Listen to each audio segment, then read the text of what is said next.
How do people cope with challenges? I mean, life is full of challenges. There are economic challenges right now across the world. There are weather challenges. There are dramatic weather events happening in many places around the world. There are the kind of challenges that nature constantly throws up, like earthquakes. And then there are the challenges that human beings manage to create on our own, challenges like wars, poverty, and then personal challenges. What about when someone discovers that they have a major health challenge, an illness in their life? What about when someone is in a relationship and that relationship breaks up after them expecting that it was going to last there for the rest of their life? So in those situations, people respond in different ways. Some people are very resilient. They continue on through that challenge. Some people are shocked for a while and they can't manage their life. They can't sleep, they can't eat, they can't function in their job and things like that. But then they bounce back. That's called recovery.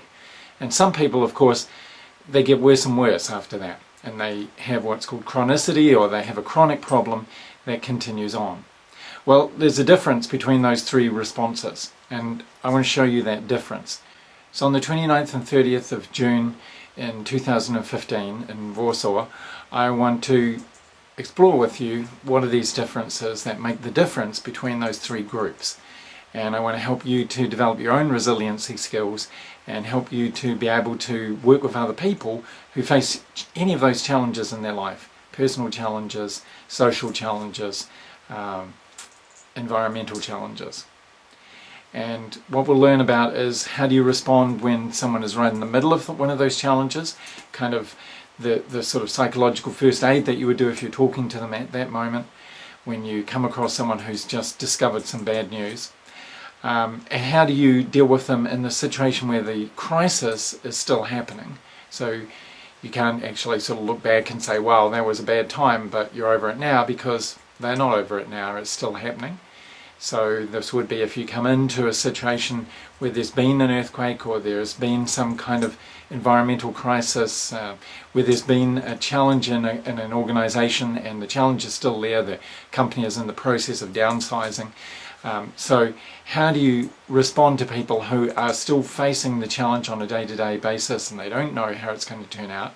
And then how do you deal with people who had a challenge some time ago and they could really be putting it behind them, but in their brain is on alert as if they're still living through it. So I'm going to show you how to deal with each of those three very different situations using tools from NLP and other related fields. It's very exciting work to deal with, and I first began doing this kind of work after the war in Bosnia-Herzegovina, and I went into Sarajevo and into Pale in Republika Srpska there, right at the time after the war when it was still kind of dangerous in some parts of Bosnia, and working with people dealing with all those three situations, things that were happening right then, things that were still challenging even though the dramatic event had just finished, and the situation of trying to put their lives together after all of this chaos had happened.